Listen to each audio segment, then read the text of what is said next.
রাজ বিছানায় শুয়ে আছে। লিজা শোবার জন্য রুমে আসে এবং তার নিজের শরীরকে দোলায়। রাস্তা দেখেও না দেখার ভান করে শুয়ে থাকে, কিন্তু লিজার কামনা বাসনা মিটানোর ইচ্ছা, তাই রাজের পাশে গিয়ে বিছানায় শয়। রাজ বিরক্ত হয়ে অন্যদিকে ফিরে যায়। লিজা দুষ্টুমির ছলে রাজের সাথে গা ঘেঁষে শয়। রাজ কিছুটা সরে যায়। লিজা মুচকি হেসে আবার গা ঘেঁষে। রাজ বিরক্ত হয়ে তার দিকে ফিরে। তারা মুখোমুখি হয়। লিজা বলে, কি হলো, আর কত ঘুমাবে?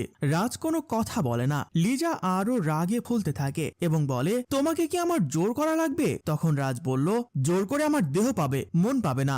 লিজা তাচ্ছিল্যের স্বরে বলল, সিনেমার ডায়লগ মেরে কি লাভ, আসো আমার কাছে। এই কথা বলে লিজা রাজকে জড়িয়ে ধরে। রাজ লিজাকে সরিয়ে দেয় এবং বলে, আহা, আমাকে ঘুমাতে দাও, আর তুমিও ঘুমাও। লিজা বলল, সেটাই তো তোমাকে বোঝানোর চেষ্টা করছি। রাজ বলল, আমি কি কচি খোকা যে আমাকে বোঝাতে হবে? তুমি তোমার মতো ঘুমাও, আমি আমার মতো ঘুমাবো। লিজা বলল, আমি কি পরপুরুষের সাথে শুয়ে আছি যে দুজন দুই মেরুতে থাকতে হবে? রাজ জানি না বলে কাত হয়ে যায়। লিজাও অভিমানে অপর দিকে কাত হয়ে যায়। দুজনের চোখে মুখে কামনা বাসনার ইচ্ছা, কিন্তু কেউ নত হতে রাজি না। তাই যে যার মতো করে ঘুমিয়ে গেল। পরের দিন সকালবেলা রাজ অফিসে যাওয়ার জন্য তৈরি হয়। লিজা এসে রাজের হাতে তুলে দেয় একটি বাজারের লিস্ট এবং বলে, বাজার সদাই যেন সময় মতো পাই, না হয় বাসায় রান্না হবে না, কথাটা মনে রেখো। রাজ বলল, বাসায় যেন কোনো কিছু অপূরণ রেখেছি, অফিস শেষ করে বাজারে যাব। লিজা বলল, বাসায় মেহমান আসবে, আজ যেন বাসায় তাড়াতাড়ি আসা হয়। রাজ বলল, অফিস আমাকে কাজ করার জন্য বেতন দেয়, অফিসের কাজ শেষ করে তারপর অন্য কাজ। লিজা বলল,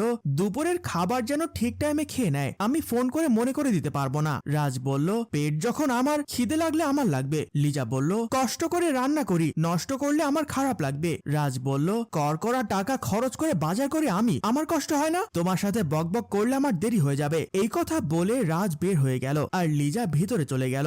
দুপুরবেলা লিজা রান্নাঘরে কাজ করছিল। কলিং বেল বাজতেই লিজা দরজা খুলে দেখে নদী দাঁড়িয়ে আছে। তারা দু বোন কলাকলি করে। নদীকে নিয়ে লিজা সোফায় বসে বলে, বাসার সবাই ভালো আছে তো? সবাই ভালো আছে, তোরা কেমন আছিস বল? লিজা বলল, আমরাও ভালো আছি। আপু, দুলাভাই কোথায়? লিজা বলল, অফিসে, আসবে বিকেলে। আপু, আমি কিন্তু বেশ কিছুদিন থাকবো, তুই কিছু বলতে পারবি না। লিজা বলল, তুই আমার কাছে থাকবি, এইখানে কিছু মনে করার কি আছে? তোর যতদিন ইচ্ছে থাকবি। আপু, পেটের ভেতর ইঁদুর ছোটাছুটি করছে।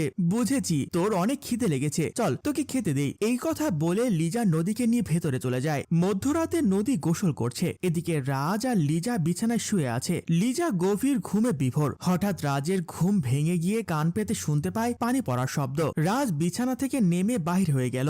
নদী ওয়াশরুমে মনের সুখে গোসল করতেছে। রাজ এসে দেখে নদী গোসল করছে। রাজ কোনো কথা না বলে অপলক দৃষ্টিতে কিছু সময় দেখার পর রাজ রুমে প্রবেশ করে লিজার পাশে গিয়ে শুয়ে পড়ে। পরের দিন সকালবেলা সবাই নাস্তা টেবিলে বসে নাস্তা করছে। নদী দুলাভাইকে বলে, দুলাভাই, আমি কিন্তু আপনাকে জ্বালাতন করব, আপনি কিন্তু কিছু মনে করতে পারবেন না। রাজ বলল, করলে করবে, আমি তো আর সারাদিন বাসায় থাকি না, দিনে না পেলে কি হবে, রাতে তো পাবো, পালাতে আর পারবেন না। রাজ বলল, আমি তোমার ভয়ে পালিয়ে যাব?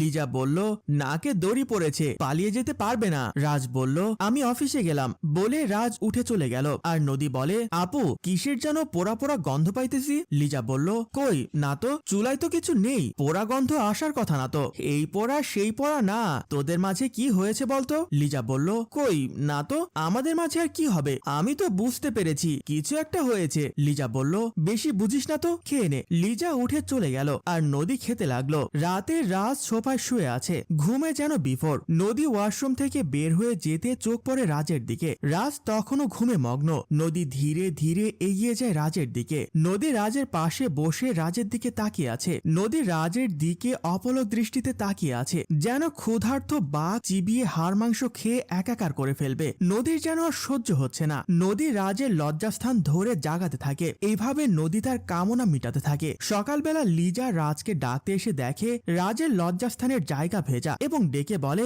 এসব কি? রাজ বলল, কোথায় কি? লিজা দেখিয়ে বলে, তোমার কাপড়ে দেখো, আমি কি তোমাকে আমার সাথে এক বিছানায় ঘুমাতে নিষেধ করেছি? কেন এইখানে বসে এসব করলে? রাজ বলল, আমি তো কিছু করিনি। লিজা বলল, তুমি কিছু না করলে এমনি এমনি কাপড় ভিজে যাবে। রাজ বলল, সত্যি বলছি, আমি কিছু করিনি। লিজা বলল, যাও গোসল করে এসে নাস্তা করো। লিজা চলে গেল।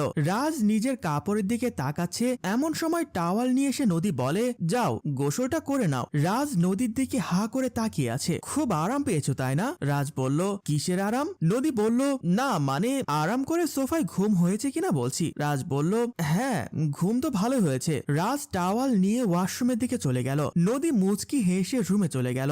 মধ্যরাতে বিছানায় নদী ছটফট করছে। নদীর কিছুতেই ঘুম আসছে না। যৌবনের টলমল শরীরটা নিয়ে বিছানায় ডলাডলি করেই যাচ্ছে। হঠাৎ বিছানা থেকে উঠে ড্রয়িং রুমের দিকে চলে গেল। সোফার সামনে গিয়ে দেখে সোফায় কেউ নেই। নদী যেন নিজেকে ঠিক রাখতে পারছে না। নদী 7-5 ভাবতে ভাবতে পা বাড়ালো বোন লিজার রুমের দিকে। রুমের সামনে গিয়ে দেখলো রুমের দরজা খোলা। দরজাটা ফাঁক করে ভালো করে দেখলো রাজ একদিকে আর লিজা একদিকে ঘুমিয়ে আছে। নদী আর কিছু না ভেবে রুমে প্রবেশ করে রাজের কাছে গিয়ে দাঁড়ালো। নদীর মন চাইছে রাজকে জড়িয়ে ধরে রূপসাগরে ডুব দিতে, কিন্তু পাশে যে তার বোন লিজা দেওয়াল হয়ে শুয়ে আছে, তাই কিছু করতে পারছে না। রাজ ও লিজা তারা দুজন গভীর ঘুমে। নদী রাজের পাশে বসে রাজের লজ্জাস্থান ধরে ঝাঁকাতে লাগলো। নদীর চোখে মুখে তৃপ্তির ছাপ ফুটে উঠল। সকালে লিজার ঘুম ভেঙে দেখে আবারও রাজের কাপড় ভেজা। লিজা রাজকে বলে, যাও গোসল করে আসো। রাজ লিজার কথা শুনে অবাক হয়ে নিজের কাপড়ের দিকে তাকিয়ে আর মনে মনে বলে, কি ব্যাপার, আমার এসব কি হচ্ছে?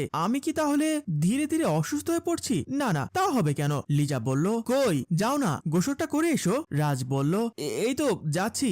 রাজ বিছানা থেকে মন খারাপ করে চলে গেল আর লিজা নিজে নিজে হেসে বিছানা গোছাতে লাগলো। রাতে লিজা শুয়ে আছে। রাজ এসে দেখে লিজা ঘুমিয়ে আছে। রাজ কিছু না বলে বিছানায় শুয়ে পড়ে এপাশ হয়ে। ওদিকে নদী বিছানায় ছটফট করছে আর মনে মনে বলছে, আজ রাজের সাথে এসপার ওসপার কিছু একটা করে ফেলবো, আমি আর সহ্য করতে পারছি না। নদী বিছানা থেকে উঠে বের হয়ে গেল। এদিকে রাজ বিছানায় ঘুমে বিভোর। নদী এসে রাজের পাশে বসে একটু চিন্তা করে। নদী রাজকে ধরতে যাবে, এমন সময় রাজ ওদিক ফিরে লিজাকে জড়িয়ে ধরে। লিজাও রাজের ছোঁয়া পেয়ে রাজকে বুকে টেনে নিয়ে আদর করতে থাকে। নদী তা সহ্য করতে না পেরে ওয়াশরুমে ঢুকে ঝর্ণা ছেড়ে দিয়ে নিজেকে শান্ত করে। দর্শক, আমাদের গল্পটি আপনাদের যদি ভালো লেগে থাকে তাহলে লাইক কমেন্ট শেয়ার করে অন্যদের দেখার সুযোগ করে দিন। ধন্যবাদ। গল্পটি রচনায় আয়ুব মাহমুদ টেম্পু, পরিচালনায় রেজাউল কবির চৌধুরী, প্রযোজনায় FA নয়ন চৌধুরী।